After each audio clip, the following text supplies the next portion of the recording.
Chapter 3. Now the serpent was more subtle than any beast of the field which the Lord God had made. And he said unto the woman, Yea, hath God said, Ye shall not eat of every tree of the garden? And the woman said unto the serpent, We may eat of the fruit of the trees of the garden. But of the fruit of the tree which is in the midst of the garden, God hath said, Ye shall not eat of it, neither shall ye touch it, lest ye die.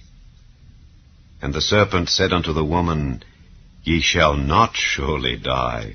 For God doth know that in the day ye eat thereof, then your eyes shall be opened, and ye shall be as gods, knowing good and evil. And when the woman saw that the tree was good for food, and that it was pleasant to the eyes, and a tree to be desired to make one wise, she took of the fruit thereof, and did eat, and gave also unto her husband with her, and he did eat. And the eyes of them both were opened, and they knew that they were naked. And they sewed fig leaves together, and made themselves aprons. And they heard the voice of the Lord God walking in the garden in the cool of the day.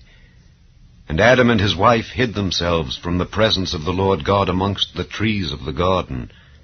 And the Lord God called unto Adam, and said unto him, Where art thou?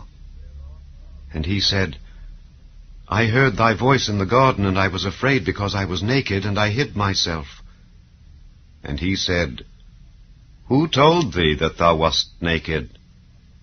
Hast thou eaten of the tree whereof I commanded thee that thou shouldest not eat? And the man said, The woman whom thou gavest to be with me, she gave me of the tree, and I did eat. And the Lord God said unto the woman, What is this that thou hast done? And the woman said, The serpent beguiled me, and I did eat. And the Lord God said unto the serpent, Because thou hast done this, thou art cursed above all cattle, and above every beast of the field. Upon thy belly shalt thou go, and dust shalt thou eat all the days of thy life. And I will put enmity between thee and the woman, and between thy seed and her seed. It shall bruise thy head, and thou shalt bruise his heel. Unto the woman he said, I will greatly multiply thy sorrow and thy conception. In sorrow thou shalt bring forth children, and thy desire shall be to thy husband, and he shall rule over thee.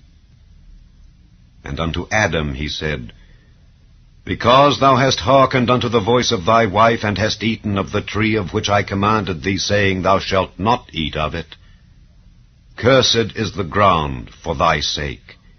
In sorrow shalt thou eat of it all the days of thy life. Thorns also and thistles shall it bring forth to thee, and thou shalt eat the herb of the field. In the sweat of thy face shalt thou eat bread, till thou return unto the ground. For out of it wast thou taken. For dust thou art, and unto dust shalt thou return. And Adam called his wife's name Eve, because she was the mother of all living.